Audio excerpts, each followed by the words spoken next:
Welcome to Lotus Light Teachings.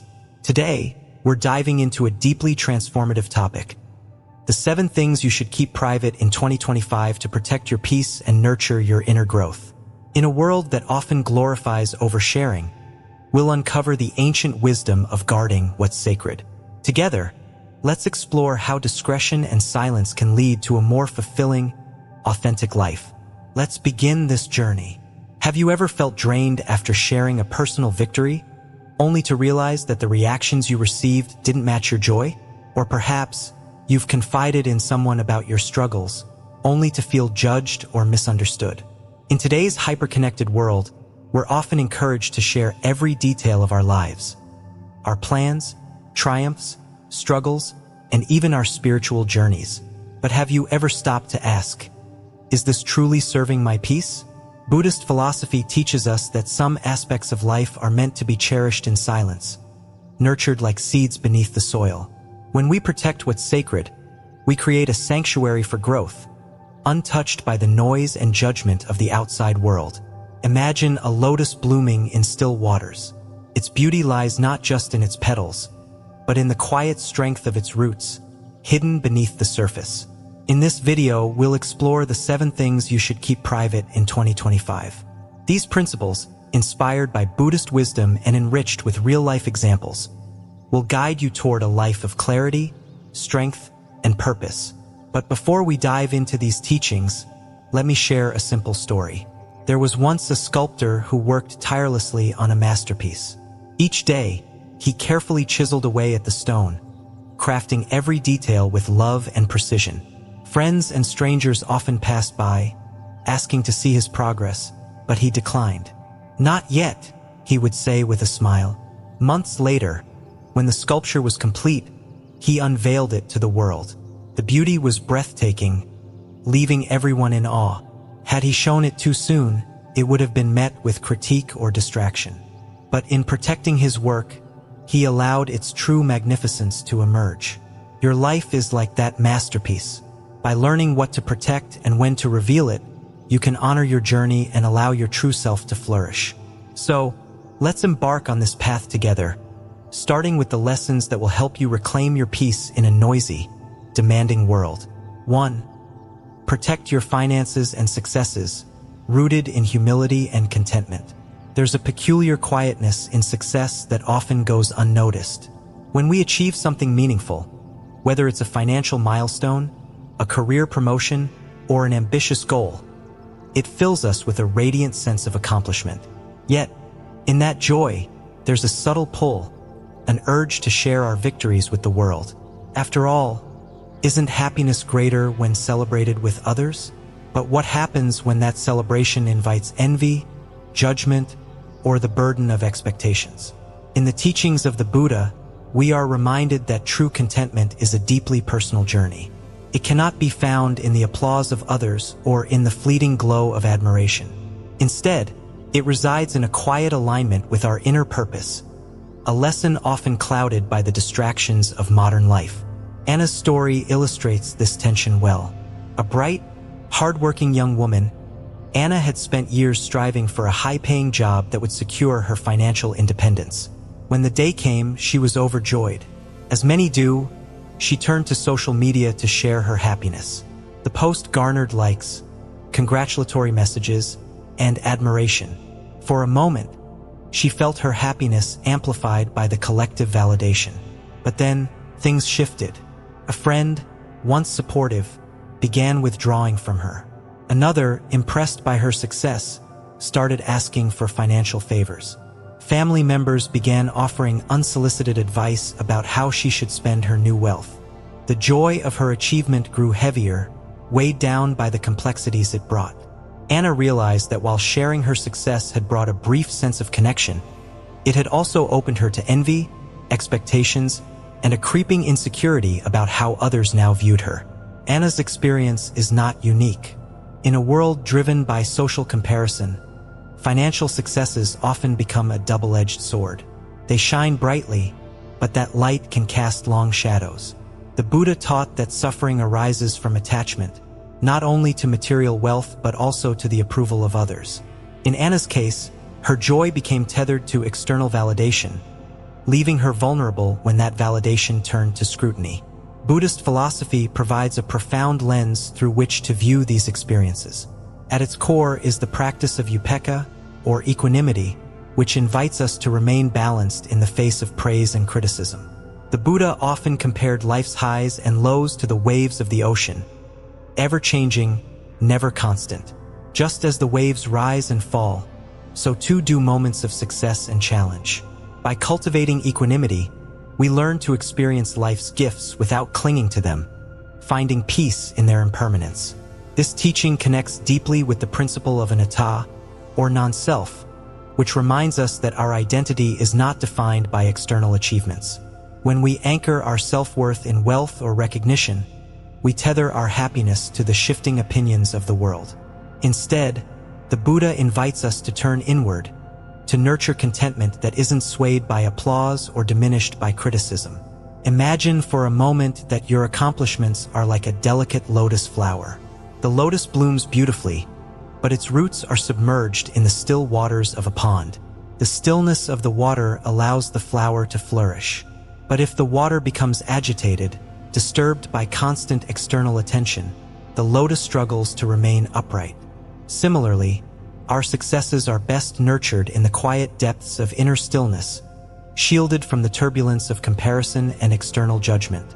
Modern life, however, often pushes us in the opposite direction. Social media, a constant mirror of others' lives, fosters a culture of sharing. Promotions, purchases, and milestones are displayed like trophies, inviting admiration but also comparison. It's easy to fall into the trap of measuring our worth against the curated lives of others. Yet, the Buddha's teachings offer an antidote, the practice of santuthi, or contentment. Santuthi teaches us to find joy in what we already have, rather than in what others see or validate. It's the quiet celebration of effort, the private recognition of growth, and the humble gratitude for life's gifts. This practice doesn't diminish the value of success but redefines how we experience it. Instead of seeking external applause, we cultivate an inner sense of fulfillment, a joy that cannot be taken away. To ground this philosophy in everyday life, let's return to Anna's story. After her initial struggle, Anna made a conscious decision. She stopped sharing her financial milestones on social media. Instead, she confided in a small circle of trusted friends who supported her unconditionally.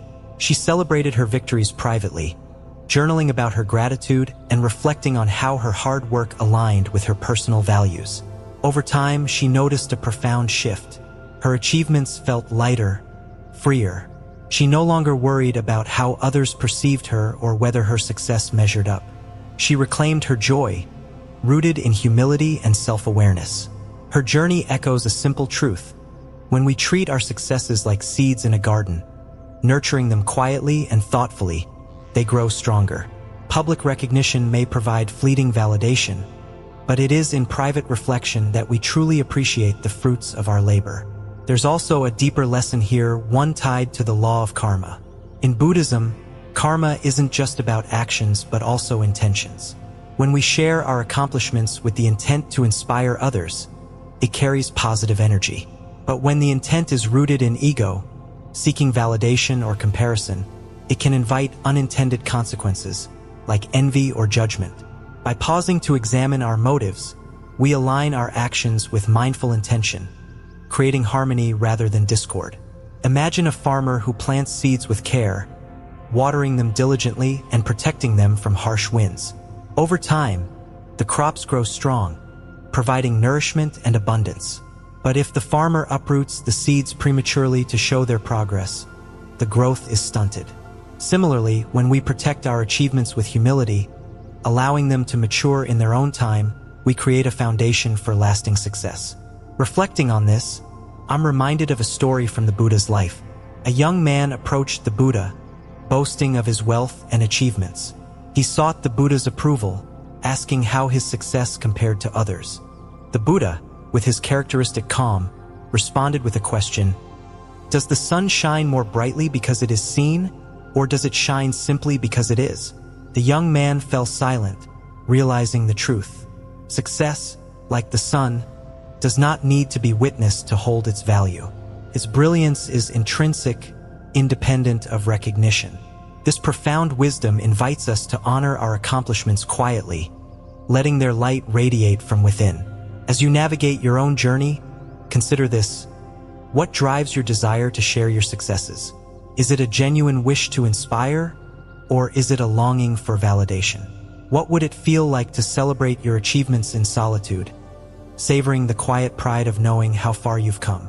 Protecting your financial milestones and successes doesn't mean hiding them out of fear.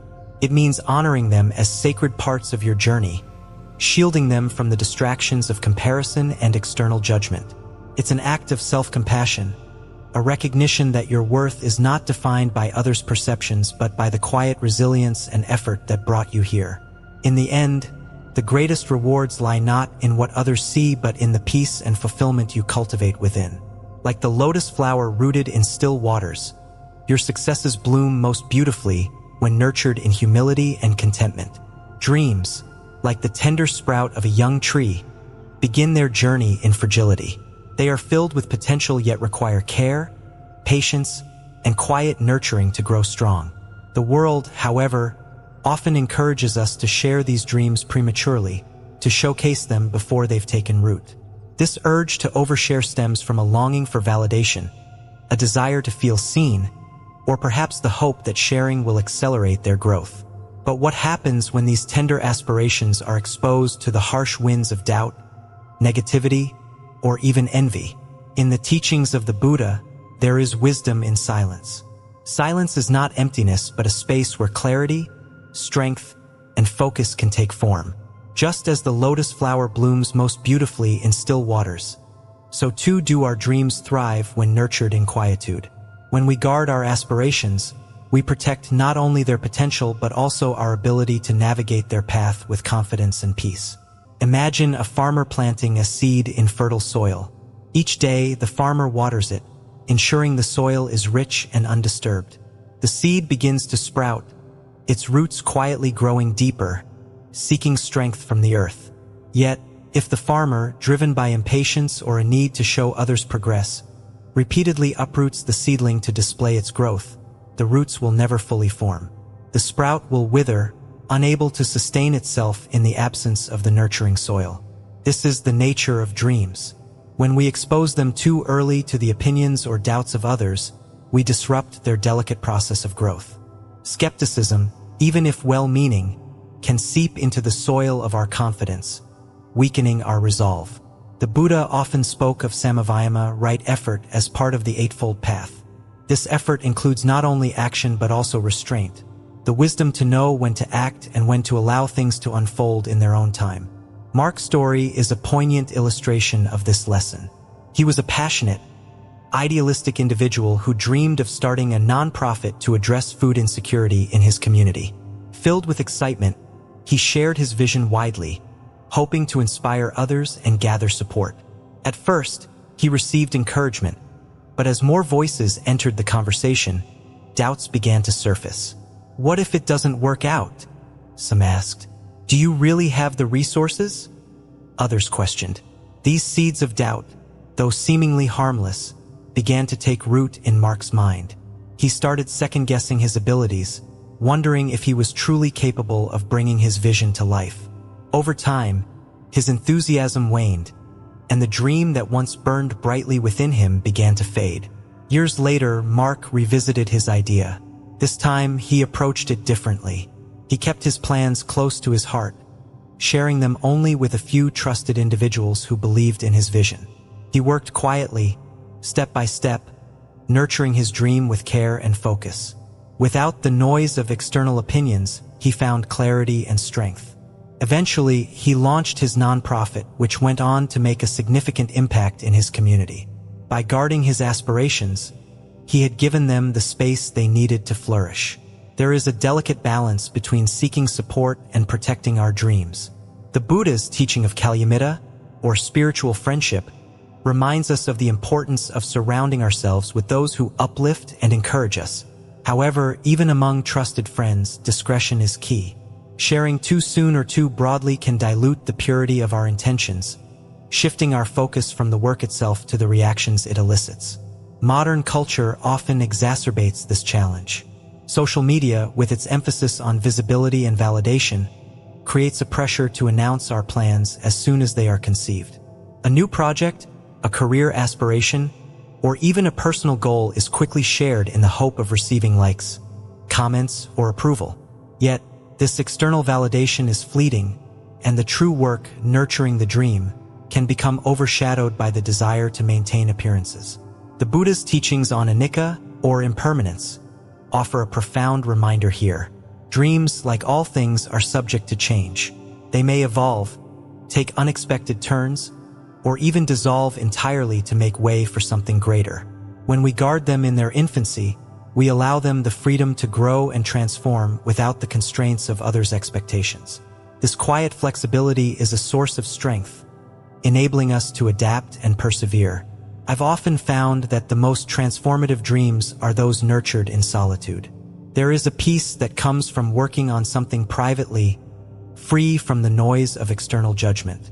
It's in this silence that we connect most deeply with our purpose, allowing the dream to grow not for the sake of recognition, but because it aligns with our truest selves. This lesson was vividly illustrated by an experience I once had. Years ago, I embarked on a deeply personal project, writing a book that combined Buddhist philosophy with modern life lessons. Initially, I felt the urge to share my progress, to seek encouragement from others. But I hesitated, sensing that the project was still in its formative stages. Instead, I chose to work quietly, writing late into the night, guided only by my passion and intuition. Months later, when the manuscript was complete, I shared it with a close friend who offered thoughtful, supportive feedback. Their encouragement felt genuine and deeply meaningful, not because I had sought it out, but because it came at a time when the work was ready to stand on its own. Reflecting on this experience, I realized that the silence in which I had nurtured the project had allowed it to take on a life of its own, unshaken by external influences. The wisdom of guarding our future plans is not about secrecy but about discernment. It is the recognition that dreams, like seeds, have their own timeline. They need darkness, warmth, and quiet to germinate. When we share them prematurely, we risk exposing them to conditions that hinder their growth. The Buddha's teachings on dukkha, or suffering, further illuminate this point. Much of our suffering arises from clinging to approval, to certainty, or to the idea that we must have everything figured out. By releasing this attachment and allowing our dreams to unfold naturally, we free ourselves from unnecessary stress and disappointment. We cultivate patience, trust, and the ability to move forward with grace. As you reflect on your own aspirations, consider this: what dreams are you nurturing, and how can you protect them in their delicate stages? Who are the people you trust to support you without judgment, and how can you create a space of quiet focus for your work? Remember, the journey of growth is as important as the destination. By guarding your dreams with care and intention, you honor their potential and give them the best chance to thrive. Let your aspirations take root in the stillness of your heart, and when the time is right, their beauty will shine for all to see. 3. Keep family challenges private. The sacredness of roots. Family is often described as the foundation of our lives, a source of love, belonging, and identity. Yet, like the roots of a great tree, much of a family's strength lies hidden beneath the surface, unseen by the outside world. These roots, made up of shared experiences, joys, and struggles, anchor us in times of uncertainty and nourish us through life's storms. But what happens when we expose these roots to the harsh winds of external judgment or misunderstanding? The Buddhist teachings remind us of the importance of nurturing relationships with karuna, compassion, and metta, loving kindness. These qualities, when practiced within a family, foster harmony and resilience. However, they are best cultivated in an environment of trust and privacy, where vulnerabilities can be tended to without the noise and interference of the outside world. Imagine a family facing a significant challenge, such as financial difficulties. It's natural to feel the urge to share these struggles, seeking advice or validation from friends, colleagues, or even social media. The act of sharing can provide temporary relief, as if the burden has been lifted, if only for a moment. But this act often opens the door to opinions, judgments, or unsolicited advice from those who lack the full context of the situation. The Chun family offers a poignant example. They were a close-knit unit, bound by love but burdened by financial strain. When the stress became overwhelming, one family member suggested seeking help from others by sharing their story publicly. But as they considered this option, they hesitated. Would sharing their struggles bring genuine solutions, or would it expose them to pity, gossip, or the risk of being misunderstood? Instead, they chose a quieter path. Gathering around their modest kitchen table, they spoke openly but privately about their challenges. Each member contributed ideas and solutions, no matter how small. They made sacrifices together, finding strength in their unity. Over time, their situation improved, not because of external intervention, but because of the trust and resilience they cultivated within their family circle. Their bond deepened, and they emerged not only stronger but also more connected than ever before. This story highlights an essential truth.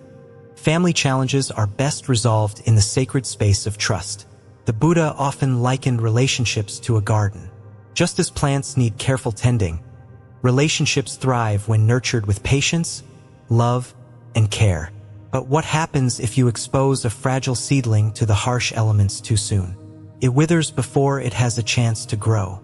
Similarly, when family struggles are laid bare for external scrutiny, the delicate bonds that hold a family together can weaken under the weight of judgment and misunderstanding.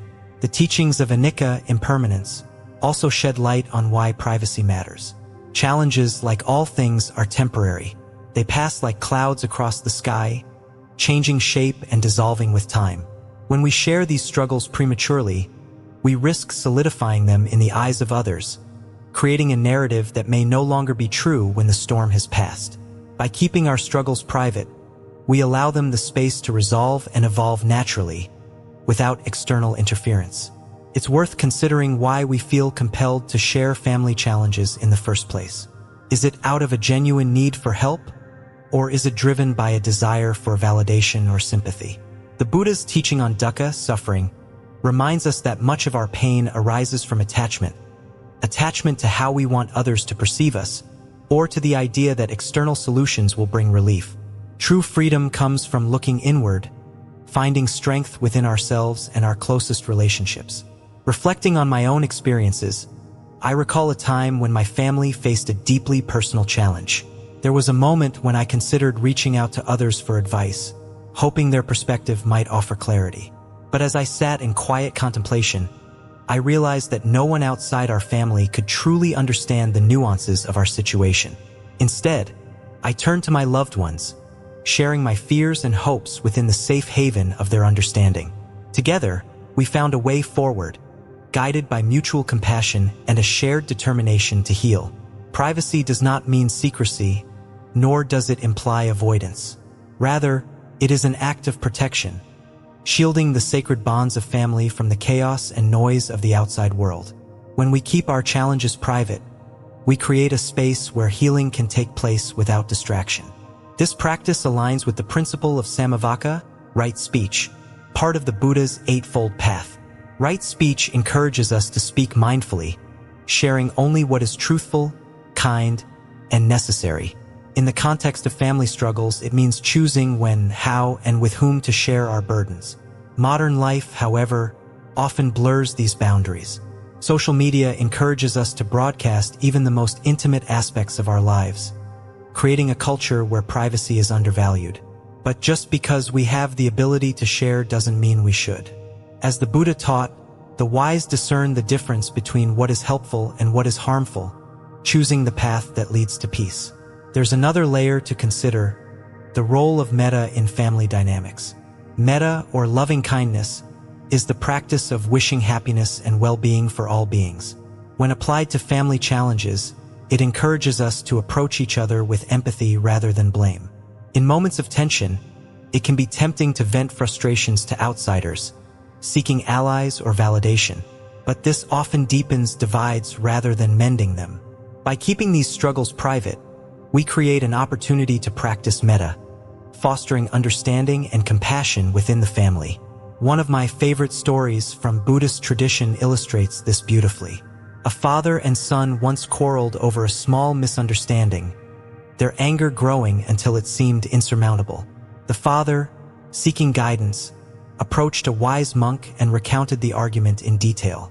The monk listened patiently, then asked a simple question, "Do you love your son?" The father nodded, tears welling in his eyes. "More than anything," he said. "Then why share your anger with me?" The monk replied, "Share your love with your son instead." The father returned home, embracing his son and apologizing for his role in the conflict. Their bond, once strained, became stronger through this act of loving kindness. The monk's question is a reminder to us all. When faced with challenges, where do we direct our energy? Toward division or toward healing? As you reflect on your own family relationships, consider the metaphor of a tree. Its roots, hidden and strong, are what allow it to stand tall. These roots represent the shared struggles and triumphs that form the foundation of a family. They don't need to be visible to provide strength. In fact, their invisibility is what protects them from harm. By tending to these roots privately, you ensure that your family can weather any storm. The Buddha's wisdom invites us to approach family challenges with patience, compassion, and a deep respect for the sacredness of these bonds. In doing so, we honor not only our loved ones but also the interconnectedness of all life. Just as a tree's roots nourish its branches, the love and understanding cultivated within a family ripple outward, enriching the world around us. Health and vulnerability are often the most fragile and deeply personal aspects of our lives. They represent the places where we are most human, most raw, and most in need of compassion. Yet, in moments of weakness, when the weight of our struggles feels unbearable, it's tempting to share our pain with the world in search of comfort. Modern life, with its constant connectivity, has made this sharing almost instinctive.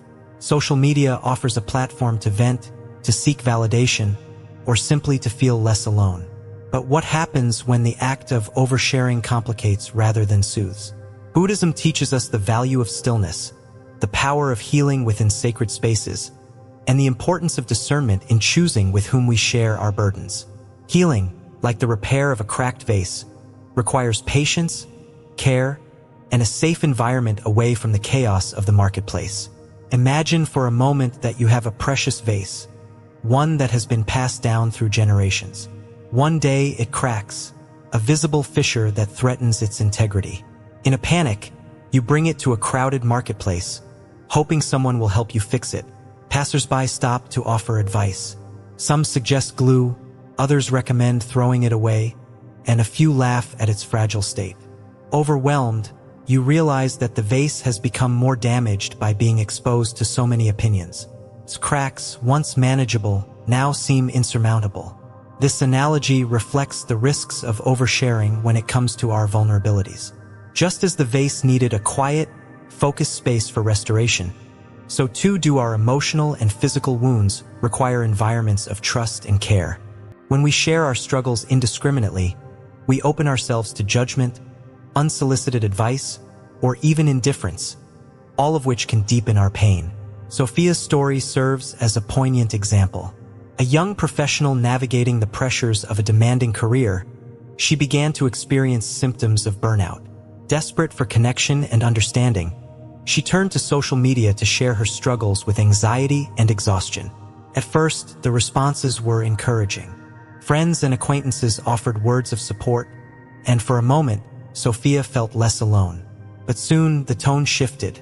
Some comments were dismissive, "Just take a vacation," or "Everyone feels stressed. It's not a big deal." Others, though well-meaning, overwhelmed her with advice that only made her feel more confused. A few people even questioned her resilience, suggesting she wasn't cut out for her chosen profession.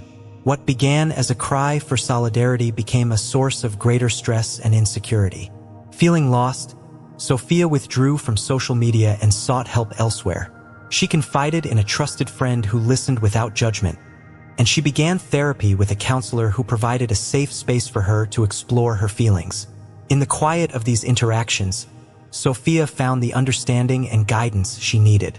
Over time, she learned to set boundaries, prioritize self-care, and rebuild her confidence. Sophia's journey underscores an important lesson. Healing begins in sacred spaces, not public arenas. When we share our vulnerabilities with those who truly care for us, friends, family, or professionals, we create an environment where our pain can be held with compassion and respect.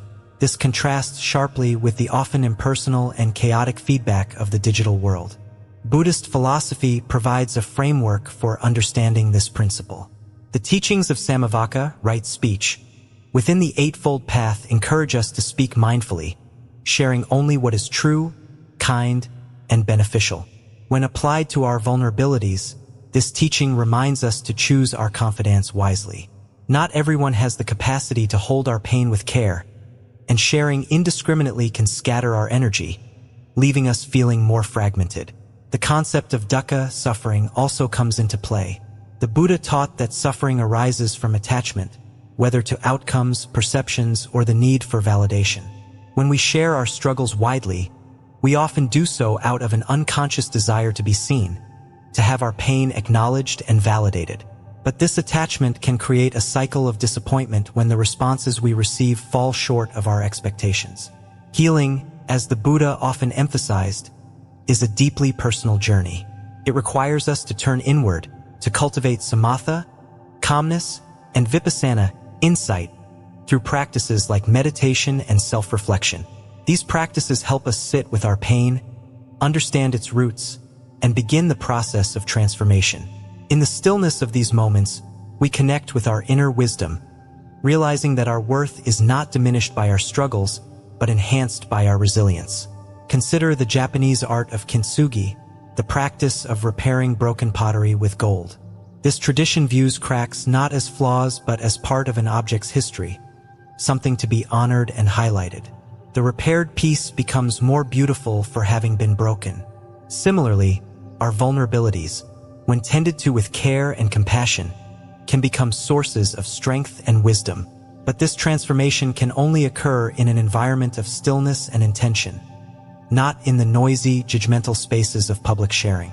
Reflecting on my own experiences, I've come to appreciate the importance of privacy in healing.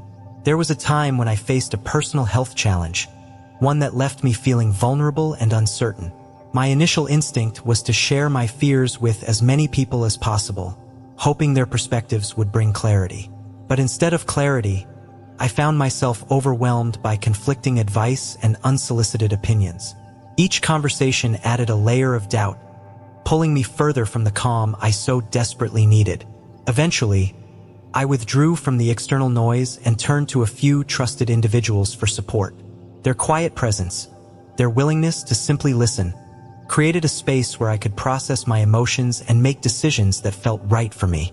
This experience taught me that healing is not a performance to be witnessed, but a process to be nurtured. The Buddha's teaching of karuna, compassion, also offers guidance. Compassion begins with ourselves, with the recognition that our vulnerabilities deserve to be treated with tenderness. When we extend this compassion inward, we create a sanctuary where healing can unfold. This self-compassion does not mean isolating ourselves completely, but rather choosing carefully who we invite into our healing journey. Just as a gardener selects the right soil and conditions for a plant to thrive, we must cultivate an environment that supports our growth. Modern life often blurs these boundaries, encouraging us to share everything in the name of authenticity. But authenticity does not mean exposing every wound to the world. It means being honest with ourselves about what we need and protecting those needs with intention. By keeping our vulnerabilities private, we honor their sacredness and give ourselves the time and space to heal fully. As you reflect on your own journey, consider this: where do you feel safe enough to let your guard down? Who in your life holds space for you without judgment or agenda? And how can you create moments of stillness to tend to your own well-being?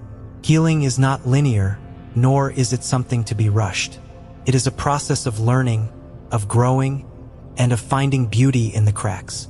By protecting your health and vulnerabilities, you allow yourself the grace to heal at your own pace, in your own way. And in doing so, you become stronger, not in spite of your struggles, but because of them. Fear, like a shadow, often lingers quietly in the background, shaping our actions and choices in ways we might not fully understand. It is one of the most deeply human experiences, an emotion that protects but also limits us. Yet, within fear lies a profound opportunity for growth, a chance to transform weakness into strength, vulnerability into resilience. In Buddhist philosophy, this transformation begins not in the clamor of external validation, but in the still, protective cocoon of introspection and self-awareness. Imagine the life cycle of a butterfly. The caterpillar, vulnerable and earthbound, instinctively spins a cocoon, a space of complete solitude and stillness. Within this cocoon, a miraculous transformation occurs. The caterpillar dissolves, its very form breaking down to give rise to something entirely new. This process is delicate and sacred, requiring silence and protection. If the cocoon is disturbed or opened prematurely, the transformation is incomplete, and the butterfly never emerges strong enough to fly. This parable of the butterfly mirrors the journey of confronting and transforming our fears. Fear is the cocoon, enveloping us in discomfort and uncertainty. But within that discomfort lies potential, an opportunity to grow wings, to develop strength we didn't know we possessed. However, this transformation requires patience and quiet. When we expose our fears too soon or too widely, we risk stalling the process, inviting judgment or discouragement that can reinforce our insecurities. David's story exemplifies this truth. A naturally introverted person, David had always feared public speaking. The thought of standing in front of a crowd, vulnerable to scrutiny, filled him with dread. For years, he avoided situations that might require him to speak publicly, even passing up career opportunities to remain within his comfort zone. But deep down, he knew he couldn't run from this fear forever.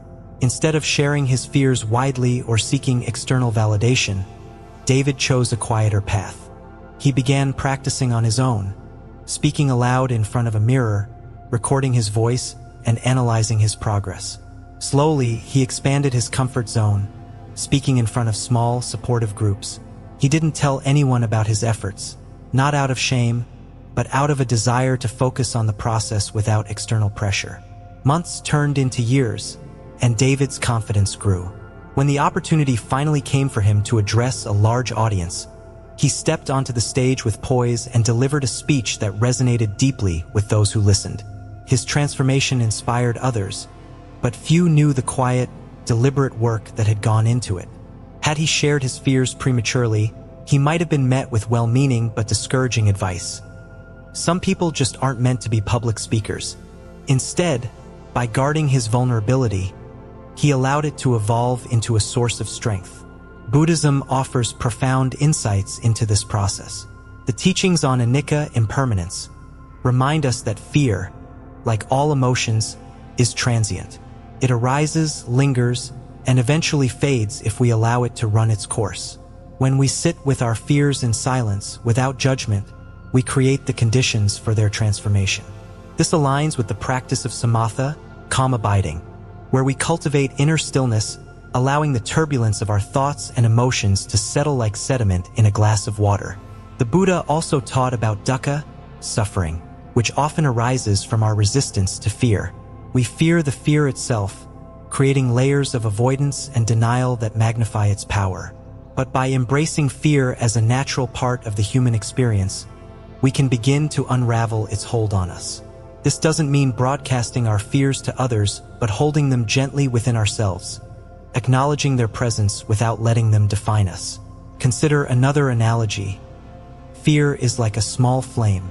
In the safety of a controlled environment, it provides warmth and light, illuminating the path ahead. But if exposed to the open winds of criticism or external pressure, it can either be extinguished or grow into a destructive blaze. The key lies in protecting the flame, giving it the space to burn steadily until it becomes strong enough to weather the elements. In modern life, the pressure to share everything, to be authentic by laying bare our vulnerabilities, can make it difficult to guard our fears. Social media, in particular, creates an environment where oversharing is normalized. But while sharing our struggles can sometimes foster connection, it often exposes us to unsolicited advice, judgment, or pity, responses that can reinforce our fears rather than alleviate them. This is where the Buddha's teaching on samavaka, right speech, becomes invaluable. Right speech encourages us to be mindful of what we share, ensuring that our words are truthful, kind, and necessary. When it comes to our fears, this means discerning when and with whom to share. Trusted friends, mentors, or therapists, those who can hold space for our vulnerability without judgment, are often the best confidants. By sharing selectively, we create an environment where our fears can be met with compassion and understanding. Reflecting on my own journey, I remember a time when fear held me captive. It was the fear of failure, an insidious voice that whispered, "What if you're not good enough?" Like David, I initially kept this fear to myself, not out of pride but out of a desire to understand it before exposing it to the world. In the quiet of journaling and meditation, I began to unravel the roots of my fear, its origins in childhood experiences, its amplification by societal expectations. Slowly, I started taking small steps, testing my limits in ways that felt manageable. When I finally confided in a close friend, their response was one of quiet encouragement, free from judgment or pressure. That conversation, held in the sacred space of trust, became a turning point. It reaffirmed what I had already begun to discover, that fear loses its grip when met with understanding, both from ourselves and from others. The transformation of fear into strength is one of the most empowering journeys we can undertake. It requires courage, not in the form of bold, outward gestures, but in the quiet resolve to face ourselves honestly. The Buddha's teachings on vipassana, insight meditation, offer a practical framework for this journey. By observing our fears without attachment, we begin to see them for what they are, transient thoughts and emotions, not immutable truths. This shift in perspective allows us to respond to fear with curiosity rather than avoidance. As you navigate your own relationship with fear, consider these questions. What would it look like to sit with your fear, to explore its contours without judgment? Who in your life can hold space for your vulnerability without trying to fix or dismiss it? And how might your fear, if given time and care, transform into a source of strength? In the end, fear is not an enemy but a teacher. It points us toward the edges of our comfort zone, inviting us to grow. By guarding our weaknesses and fears with the same care that the caterpillar guards its cocoon, we create the conditions for transformation. And when we emerge, like the butterfly, we do so with a strength and grace that speaks louder than words. In a world where visibility often feels synonymous with value, even the simplest acts of kindness are sometimes showcased, curated, and shared for public consumption. We are encouraged to announce our generosity, to document our good deeds, as though their worth is tied to the recognition they receive. But is kindness truly kind when it seeks an audience? Can the deepest acts of compassion flourish in the glare of public scrutiny, or do they thrive in the quiet, unseen corners of our lives? Buddhist teachings offer profound guidance on this matter. Compassion, or karuna, is one of the four immeasurables in Buddhism, qualities of the heart that lead to liberation. It teaches us that true kindness arises from a place of selflessness, unburdened by the desire for acknowledgement. Like a tree offering shade to those who rest beneath it, kindness does not demand thanks. Its purpose is fulfilled simply in the act of giving. Imagine a gardener who tends to a vibrant flower bed. Each morning, they water the plants, pull out weeds, and ensure the flowers have the nutrients they need to bloom.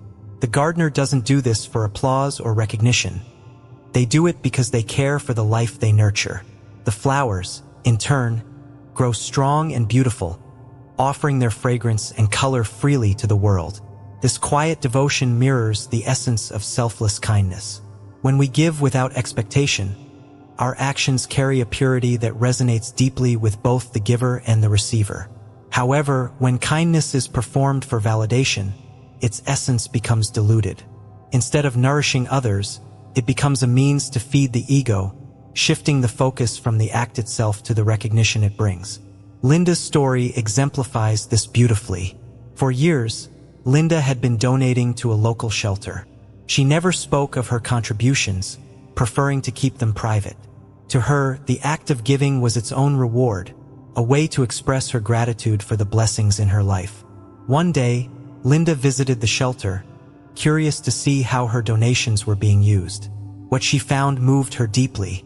She saw children laughing as they played with toys she had provided, families sharing meals made possible by her contributions. The quiet satisfaction she felt in that moment was unlike anything she had experienced before. It was not the fleeting pleasure of public praise, but the profound joy of knowing she had made a difference, even without recognition. Linda's story reminds us of the power of quiet kindness. When we give without seeking acknowledgement, we allow the act itself to shine, unclouded by ulterior motives. This aligns with the Buddha's teaching on mudita, or sympathetic joy, rejoicing in the happiness of others. True kindness embodies this joy, finding fulfillment in the well-being of the recipient rather than the approval of an audience. Yet, the modern world complicates this. Social media, for all its potential to inspire and connect, often distorts the nature of giving. Acts of generosity are filmed, posted, and shared, accompanied by captions that highlight the giver's role. While such posts may inspire others to act, they can also shift the focus from the kindness itself to the individual performing it. This risks turning selfless acts into performances, where the value of kindness is measured by likes, comments, and shares. Buddhism warns against such attachment to external validation. The Eightfold Path, a central teaching of the Buddha, includes samavayama, right effort, and samavaka, right speech, both of which encourage mindfulness in our actions and words. When applied to kindness, these principles remind us to act from a place of genuine care, ensuring our intentions remain pure and untainted by ego. Reflecting on my own life, I recall a time when I struggled with this balance. I had volunteered at a community center, teaching children to read. The experience was deeply fulfilling, but when a friend suggested sharing my work on social media, I hesitated. Would posting about it inspire others to volunteer, or would it shift my focus from the children's growth to my own recognition? I chose not to share, and looking back, I'm grateful for that decision. The joy I found in those moments, the children's laughter, their eagerness to learn, felt sacred, something that didn't need an audience. By keeping it private, I allowed the experience to remain pure, unburdened by the need for external validation. The Buddha often used simple metaphors to convey profound truths. One such metaphor likens kind acts to water flowing from a spring. The spring does not question where the water goes or whether it will be appreciated. It simply flows, nourishing everything in its path. Similarly, our kindness should flow freely, guided by compassion rather than expectation. This approach not only benefits the recipient but also cultivates inner peace for the giver, who is freed from the need for recognition. The law of karma, another cornerstone of Buddhist philosophy, further underscores this point. According to this teaching, every action creates ripples, influencing the present and future. When we give selflessly, we generate positive karma, not because of the act itself but because of the intention behind it. In contrast, when kindness is driven by ego, the karma it generates is mixed, reflecting the impurity of its motivation.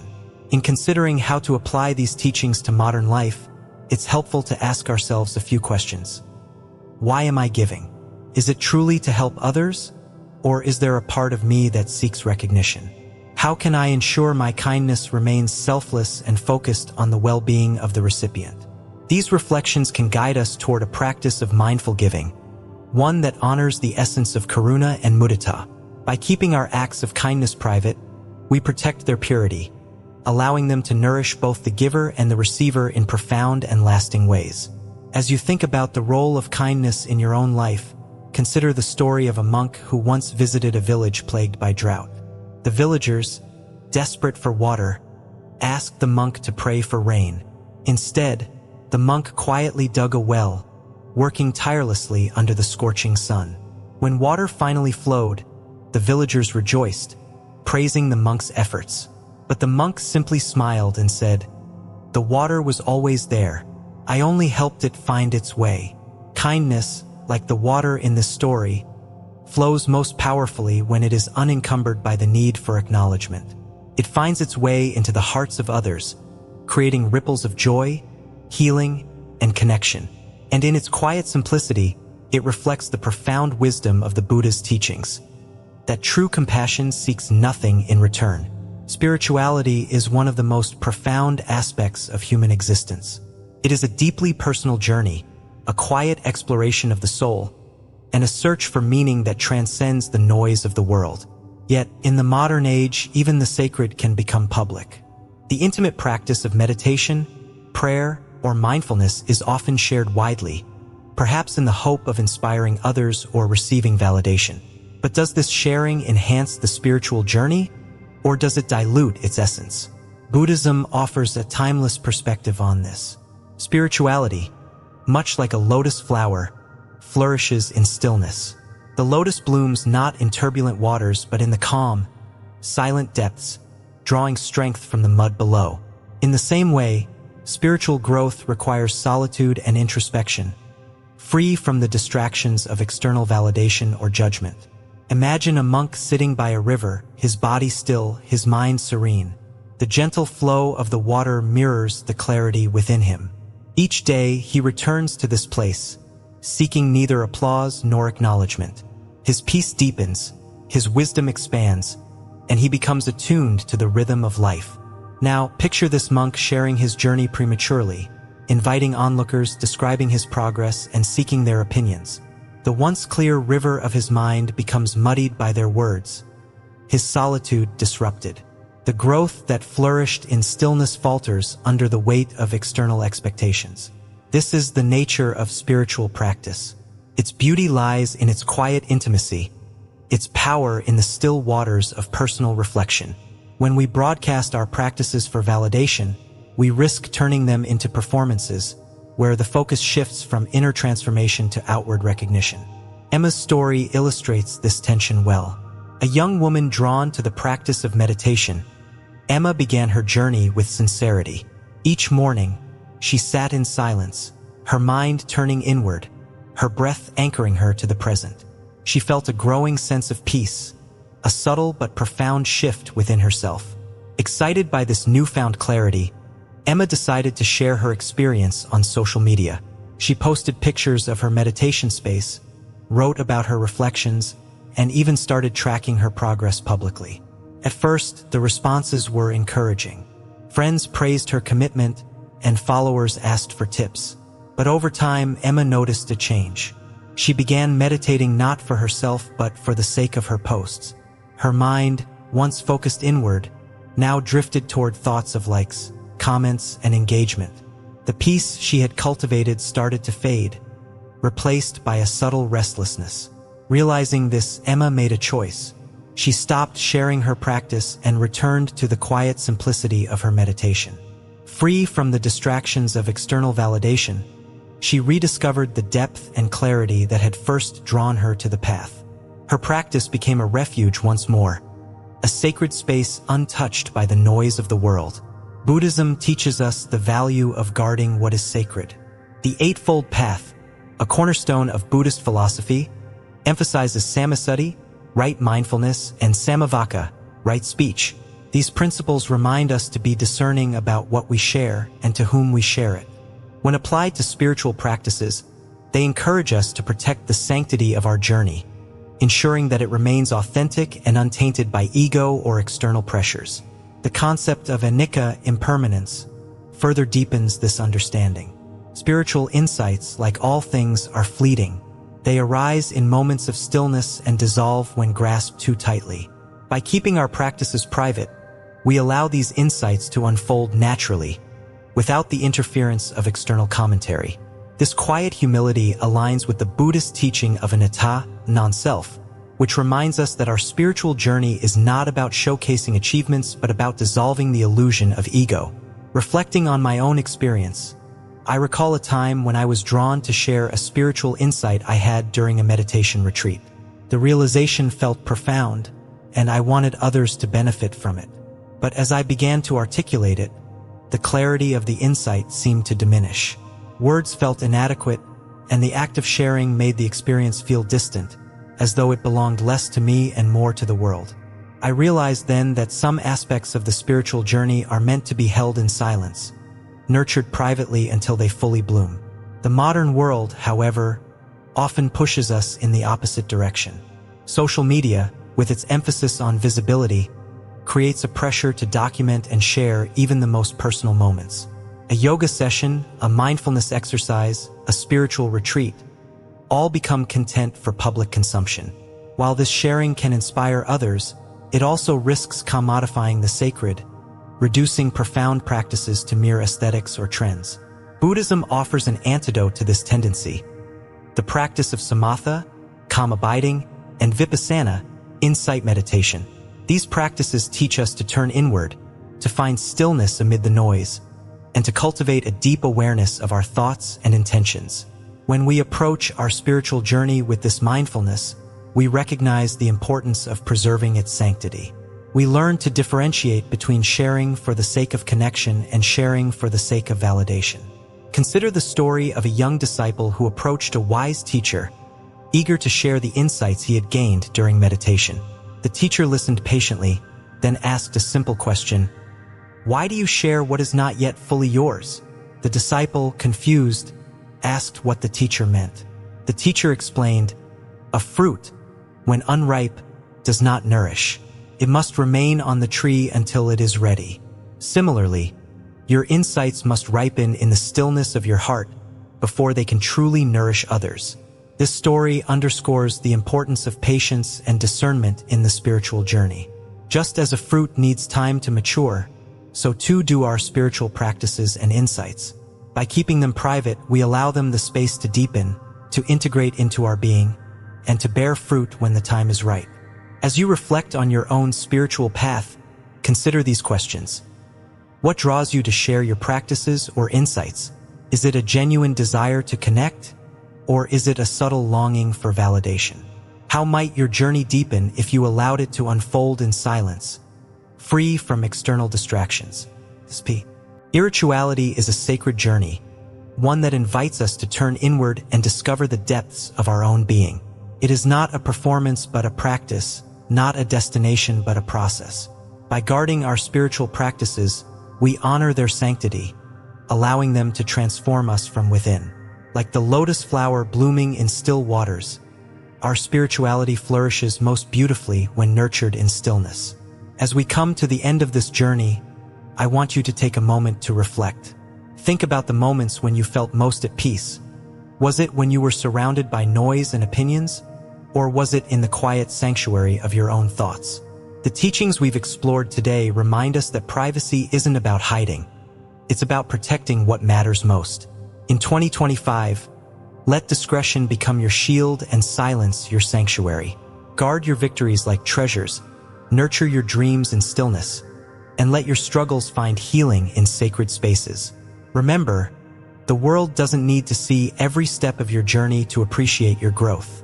As the Buddha said, peace comes from within. Do not seek it without. Let me leave you with one final story. A young monk once asked his teacher, "Master, how do I find wisdom?" The teacher handed him a bowl of water and said, "Stir this with your hands." The monk did as instructed, creating ripples and waves in the bowl. "Now," the teacher continued, "look at your reflection." The monk peered into the bowl, but the ripples distorted his face. "I can't see clearly," he said. The teacher smiled and replied, "Be still." As the monk sat in silence, the water calmed, and his reflection became clear. "Wisdom," the teacher said, "emerges when the mind is still. This is the power of keeping certain aspects of life private. When you protect your silence, your inner world becomes calm, allowing clarity and wisdom to emerge. So, what will you choose to keep sacred in the coming year? Which areas of your life will you nurture in stillness? Share your thoughts in the comments below. We'd love to hear your reflections. If this message resonated with you, don't forget to like this video and share it with someone who might need these insights. And if you're new to Lotus Light Teachings, subscribe for more wisdom to guide you on your journey toward a peaceful, meaningful life. Thank you for spending this time with us. May your path be filled with clarity, strength, and the quiet joy of inner peace. Until next time, take care and keep your light shining.